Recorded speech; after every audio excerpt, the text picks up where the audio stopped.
Assalamualaikum warahmatullahi wabarakatuh. Apa kabar teman-teman semua? Semoga teman-teman selalu sehat dan selalu dalam lindungan Allah ya. Amin. Alhamdulillah teman-teman, semoga teman-teman tetap semangat belajarnya di rumah meski dalam keadaan daring atau online ya. Nah, alhamdulillah hari ini kita bertemu lagi di Sentra Sosial Budaya pekan ketiga, yaitu dengan tema yang sama, tema manusia dan subtema organ tubuh dalam atau alat gerak dan alat ucap. Nah, teman-teman, Ibu akan menyampaikan pengertian alat gerak pada manusia. Nah, teman-teman ada yang tahu pengertian alat gerak pada manusia? Baik, Ibu Aina akan sampaikan ya pengertian alat gerak pada manusia, yaitu berpindah dari satu tempat ke tempat lain. Kemudian yang kedua, bergerak dengan cara berjalan. Dan yang ketiga, mengambil barang dengan tangan. Nah, ini adalah pengertian alat gerak pada manusia ya teman-teman. Nah, kemudian tidak hanya itu saja teman-teman, bahwa fungsi tangan manusia itu banyak sekali ya. Apa saja? Iya, benar. Yang pertama yaitu bagian tubuh untuk menggenggam. Kemudian, gerakan yang dilakukan. Dan yang ketiga, sebagai sentuhan atau rabaan. Nah, ini adalah fungsi tangan manusia ya, teman-teman. Nah, seperti itu. Baik, teman-teman, kita akan beranjak ke pengertian ras. Nah, teman-teman, ada yang tahu pengertian ras itu apa? Baik, Ibu Aina akan sampaikan ya. Pengertian ras yaitu perbedaan variasi penduduk berdasarkan tampilan fisik. Nah, kita bisa lihat ya, dari tampilan fisik manusia itu banyak sekali beraneka ragam ya teman-teman. Nah, salah satu contohnya adalah gambar yang di sebelah kanan. Nah, itu beraneka ragam. Nah, kemudian ciri-ciri ras sendiri itu juga beraneka ragam ya. Ada yang tahu dari apa saja? Ya, terdapat apa saja teman-teman? Ya, dari warna rambut, kemudian bentuk rambut, warna mata, bentuk tubuh, dan masih banyak lainnya ciri-ciri ras bentuk pada manusia ya. Nah, ini kita bisa lihat teman-teman. Nah, kemudian bentuk wajah pada manusia di dunia. Nah, itu beraneka ragam ya teman-teman. Coba diperhatikan bentuk wajah teman-teman. Ya, ada yang bentuk wajahnya bulat. Ada yang persegi, ada yang lonjong, ada juga yang segitiga terbalik. Dan masih banyak lainnya ya teman-teman mengenai bentuk wajah manusia di dunia. Nah, kemudian tidak hanya wajah teman-teman, bahwa bentuk hidung manusia itu juga beraneka ragam ya.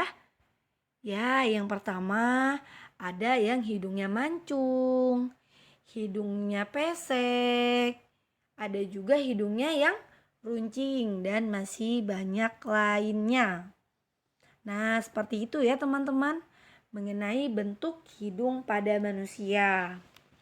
Nah, kemudian kita akan beranjak ke jenis rambut atau bulu manusia di dunia.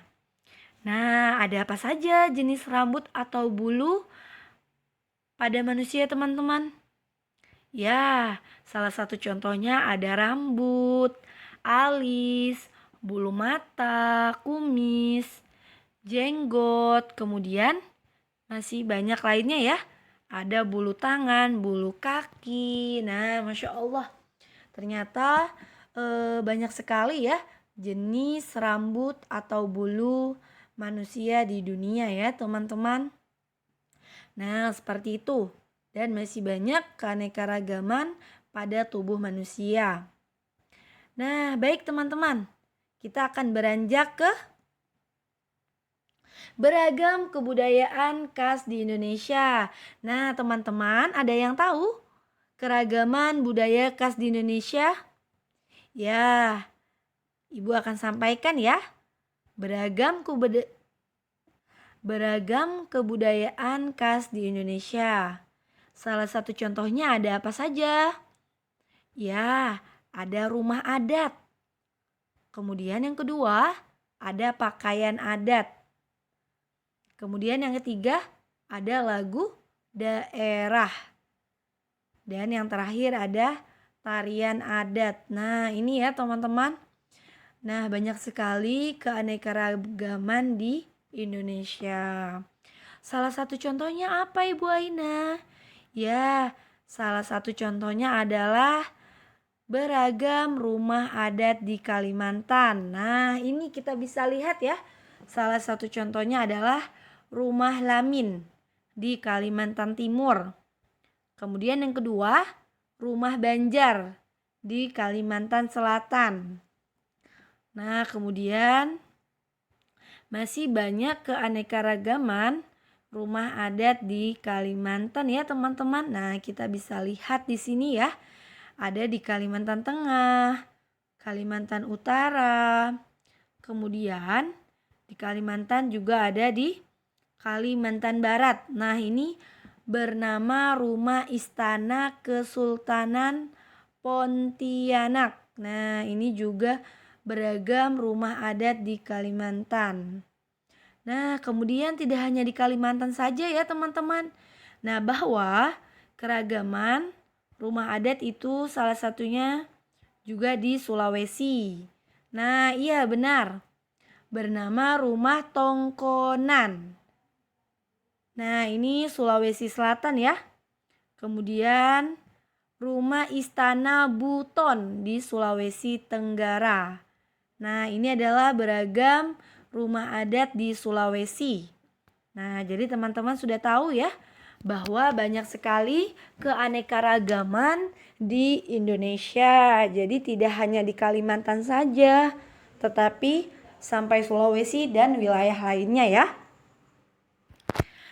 Nah, tidak hanya itu saja teman-teman. Nah, juga ada di Sulawesi bagian barat. Kemudian Sulawesi bagian utara. Nah, banyak sekali ya keanekaragaman rumah adat pada manusia. Tidak hanya rumah saja teman-teman, bahwa agama-agama di Indonesia itu juga beraneka ragam ya.